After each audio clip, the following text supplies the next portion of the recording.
Good afternoon. In a few moments, Doug and I will plant a tree here on the grounds of the residence of the Vice President of the United States.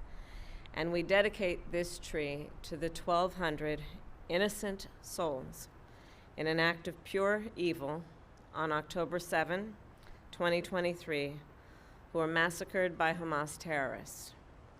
46 of our fellow Americans were killed in this brutal terrorist attack, including a singer from Missouri who died shielding her son from bullets, an academic and peace activist who studied in Seattle and who was the grandson of Holocaust survivors, and a dancer from California who was killed alongside her fiancé while attending the Nova Music Festival.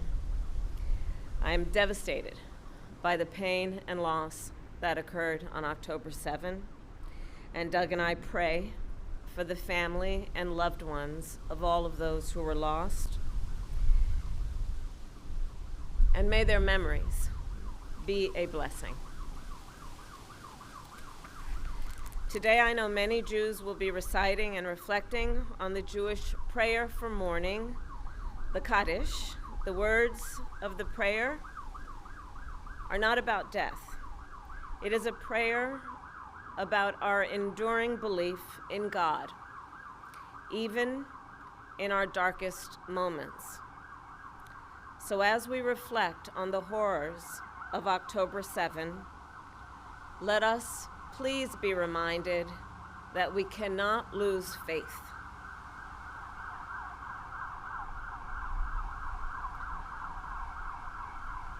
The Jewish philosopher, Rabbi Abraham Joshua Heschel, wrote, and I quote, "Religion begins with a consciousness that something is asked of us."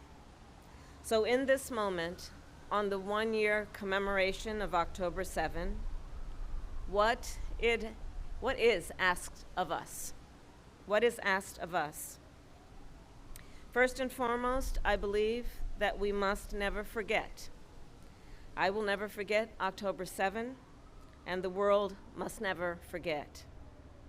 What is asked of us? We must work to ensure nothing like the horrors of October 7 can ever happen again. And on this solemn day, I will restate my pledge to always ensure that Israel has what it needs to defend itself, and that I will always work to ensure the safety and security of the Jewish people here and around the world. What is asked of us? We must reunite the hostages held in Gaza with their families, and I will never stop fighting for the release of all the hostages, including the American citizens, living and deceased.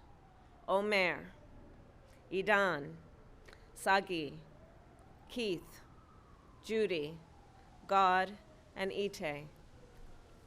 What is asked of us? We must uphold the commitment to repair the world, an idea that has been passed on throughout generations of the Jewish people and across many faiths. And to that end, we must work to relieve the immense suffering of innocent Palestinians in Gaza who have experienced so much pain and loss over the year. What is asked of us? We must continue to see light amidst the darkness. As the late Rabbi Jonathan Sacks said, "A people that can walk through the valley of the shadow of death and still rejoice is a people that cannot be defeated by any force or fear." That is why today we plant a pomegranate tree, which in Judaism is a symbol of hope and righteousness.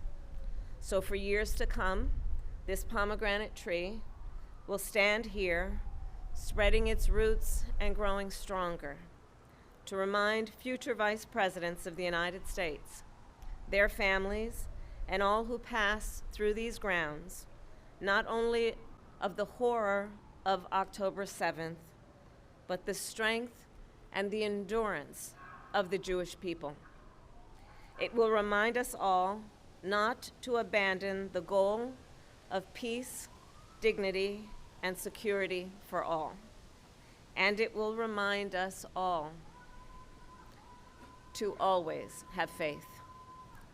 Thank you, and I will now turn it over to the second gentleman, my husband, Doug.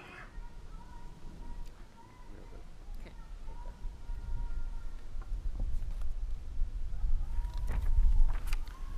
Thank you.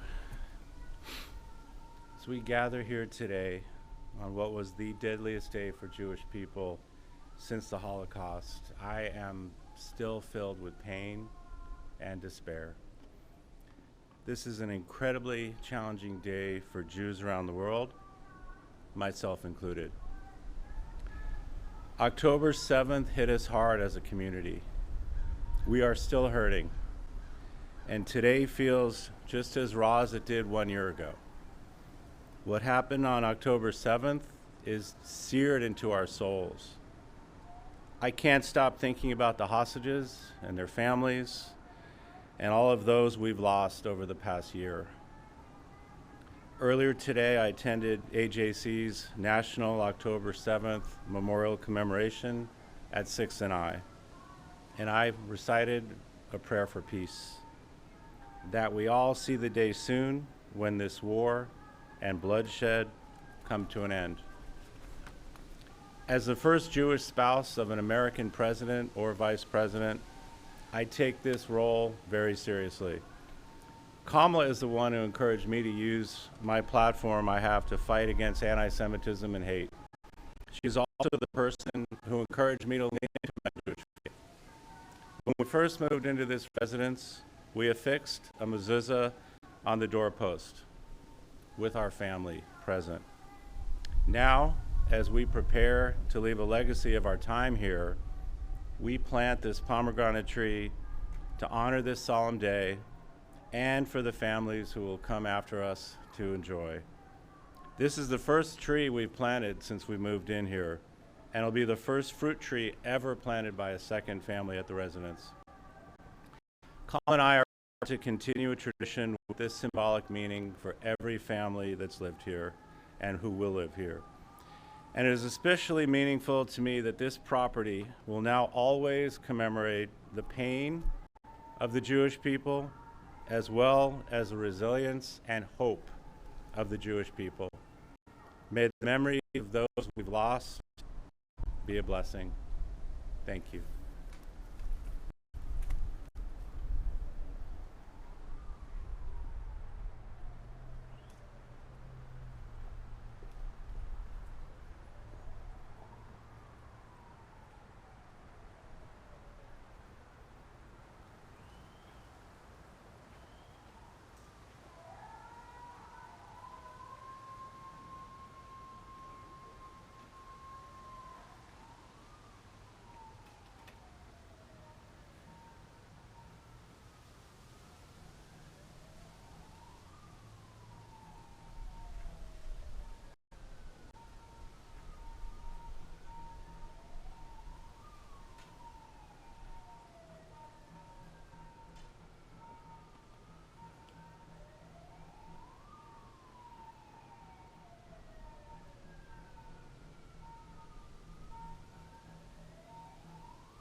federal government withstand Milton without additional funding?